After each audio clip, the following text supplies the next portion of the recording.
Senator McKeon issued an apology to the staffer for what had transpired. He made a bad joke, a bad pun, cliche, and he patted her on the back, and he apologized for that. Some people called his apology shallow, but I believe that was entirely heartfelt and appropriate for his actions. Since that time, he was asked by the exec board to do a number of steps, including sensitivity training, which he immediately completed, to move his office, which he immediately did, and to avoid any contact with the staffer, which he had no intention of directing any comments to her.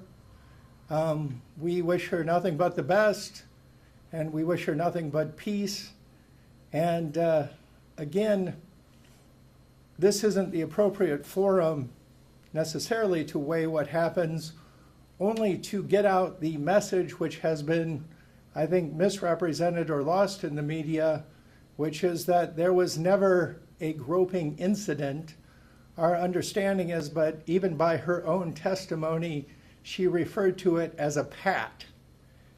And again, to ensure that justice was done through due process, and to ensure that any sanctions that would be imposed by the executive committee on the senator be commensurate with what actually transpired, and not with media hype or attorney hype from an attorney looking for a payday.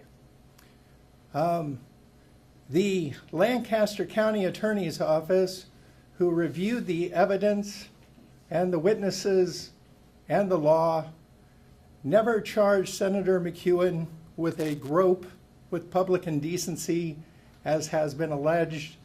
They have never charged him with an assault. They charged him with disturbing the peace. And because of that, and because he had already complied with the executive board's recommendations for sensitivity training and to move his office, we thought that the matter had effectively been resolved. When the executive board then voted to put the matter before the entire legislature, which I assume is for political reasons, and I can appreciate and respect the decision and why it was made and done the way it was, at that point we thought it was important for Senator McKeon to make a not guilty plea and to get the truth out publicly. At least to give you the background about the senator, to have a fully informed decision, and to realize that there are two sides to this story, and that oftentimes people conflate the seriousness of allegations with evidence, which it is not. This was an event that happened publicly. There were more than the senator and the individual in the group at the time it occurred.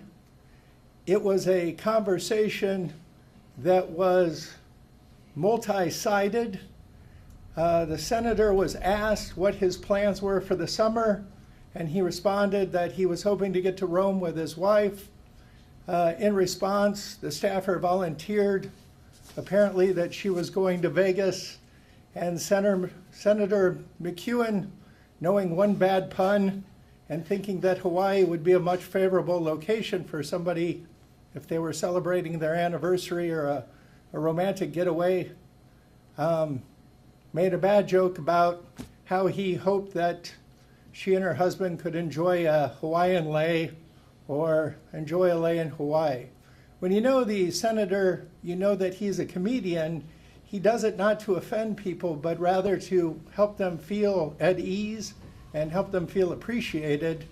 And he had stayed to talk to the staffer and a small group out of a desire not to just brush past them and find his ride home, but to make them feel appreciated and included.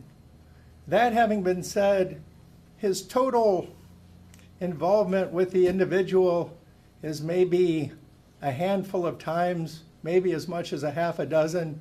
Only one time does he ever remember speaking to her.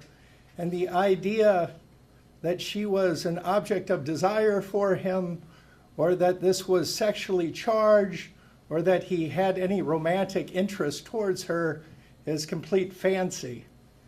And the idea that this was some sort of workplace harassment, some hostile work environment, severe and pervasive discrimination based on gender is fancy. He does not have that reputation in the legislature. He does not have that reputation in his community. And so our point here today is that the voters of this district, District 41, trusted him and put him into office despite him being outspent 3-1.